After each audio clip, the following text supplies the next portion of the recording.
Hello everyone, welcome to Sanmarga classes. 19ನೇ ಪ್ರಶ್ನೆ, Europe ಮಧ್ಯಯುಗ ಹಾಗೂ ಆಧುನಿಕ ಯುಗ ಎಂಬಂತಹ ಚಾಪ್ಟರ್ ಇಂದ 6 ವಾಕ್ಯಗಳಲ್ಲಿ ಉತ್ತರಿಸಿ ಅಂತ ಕೇಳಿದ್ದಾರೆ.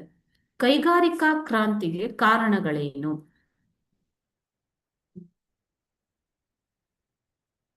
ಕೈಗಾರಿಕಾ ಕ್ರಾಂತಿಗೆ ಪುನರುಜ್ಜೀವನ ಪ್ರಭಾವದಿಂದ ಸಾಧ್ಯವಾದಂತಹ ವೈಜ್ಞಾನಿಕ ಆವಿಷ್ಕಾರಗಳು ಯಂತ್ರಗಳ ನಿರ್ಮಾಣಕ್ಕೆ ಕಾರಣವಾಗ್ತವೆ ಮಕ್ಕಳೇ. ಓಕೆನಾ?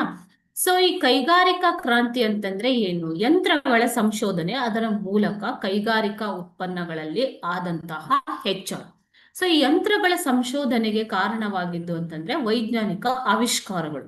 ವೈಜ್ಞಾನಿಕ ಆವಿಷ್ಕಾರಗಳು ಪುನರುಜ್ಜೀವನದ ಒಂದು ಪ್ರಭಾವ ಅಲ್ವಾ? ಸೊ ವೈಜ್ಞಾನಿಕ ಪ್ರವೃತ್ತಿ ಬೆಳೆದಿದ್ದರಿಂದ ಅನೇಕ ಆವಿಷ್ಕಾರಗಳಿಗೆ ಇದು ಎಡೆ ಮಾಡಿ ಕೊಡುತ್ತೆ. ಓಕೆ, ಸೊ ಈ ಪ್ರಭಾವದಿಂದ ಯಂತ್ರಗಳ ನಿರ್ಮಾಣಕ್ಕೆ ಕಾರಣವಾಯಿತು.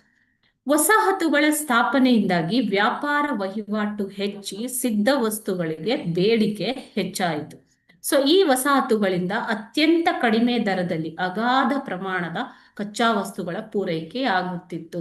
ಯಾಕೆ ಅಂತಂದ್ರೆ ಭಾರತವು ಕೂಡ ಒಂದು ಇಂಗ್ಲೆಂಡಿನ ವಸಾಹತು ಆಗಿತ್ತು ಅಲ್ವಾ? ಬ್ರಿಟಿಷರು ಇಲ್ಲಿಂದ ಕಚ್ಚಾ ವಸ್ತುಗಳನ್ನ ಅತ್ಯಂತ ಕಡಿಮೆ ರೂಪದಲ್ಲಿ ತೆಗೆದುಕೊಂಡೋಗಿ ಯುರೋಪಿನಲ್ಲಿ ಕೈಗಾರಿಕಾ ಕ್ರಾಂತಿಯಲ್ಲಿ ಭಾಗವಹಿಸ್ತಾರೆ. ಸೊ ಅಲ್ಲಿ ವಸ್ತುಗಳನ್ನ ಉಪಯೋಗಿಸಿಕೊಳ್ತಾರೆ. ಕೈಗಾರಿಕೆಯನ್ನು ಅವಲಂಬಿಸಿದ ಕಾರ್ಮಿಕ ವರ್ಗದ ಉದಯ ಈ ಟೈಮಲ್ಲಿ ಆಗತ್ತೆ ಮಕ್ಕಳೇ. ಓಕೆ, ಸೊ ಬಂಡವಾಳ ಹೂಡಿಕೆಯಲ್ಲಿಯೂ ಕೂಡ ಹೆಚ್ಚಳವಾಗತ್ತೆ. ಅನೇಕ ಶ್ರೀಮಂತರು ಮತ್ತು ಶ್ರೀಮಂತ ವ್ಯಕ್ತಿಗಳು ಬಂಡವಾಳವನ್ನ ಹೂಡ್ತಾರೆ ಕೈಗಾರಿಕೆಯಲ್ಲಿ ಹೆಚ್ಚಿನ ಲಾಭದ ಆಸೆಯಿಂದ. ಸೊ ಇಂಗ್ಲೆಂಡಿನಲ್ಲಿ ರಾಜಕೀಯ ಸ್ಥಿರತೆ ಉಂಟಾಗತ್ತೆ. ಇವೆಲ್ಲವೂ ಕೂಡ ಕೈಗಾರಿಕಾ ಕ್ರಾಂತಿಗೆ ಕಾರಣವಾಗತ್ತೆ. 1760ಕ್ಕೆ ಮುಂಚೆ ಇಂಗ್ಲೆಂಡ್ ಏನಾಗಿತ್ತು? ಕೃಷಿ ಪ್ರಧಾನ ರಾಷ್ಟ್ರವಾಗಿದ್ದರೂ ಕೂಡ ಉಣ್ಣೆ ಬಟ್ಟೆಗಳು ಹಾಗೂ ಹತ್ತಿ ಬಟ್ಟೆಗಳು ಕೈಗಾರಿಕಾ ಅಭಿವೃದ್ಧಿಗೊಳ್ಳುತ್ತೆ. ಸೊ ಇದರಿಂದಾಗಿ ಕೈಗಾರಿಕಾ ಕ್ರಾಂತಿಗೆ ಕಾರಣವಾಗತ್ತೆ. Okay, thank you.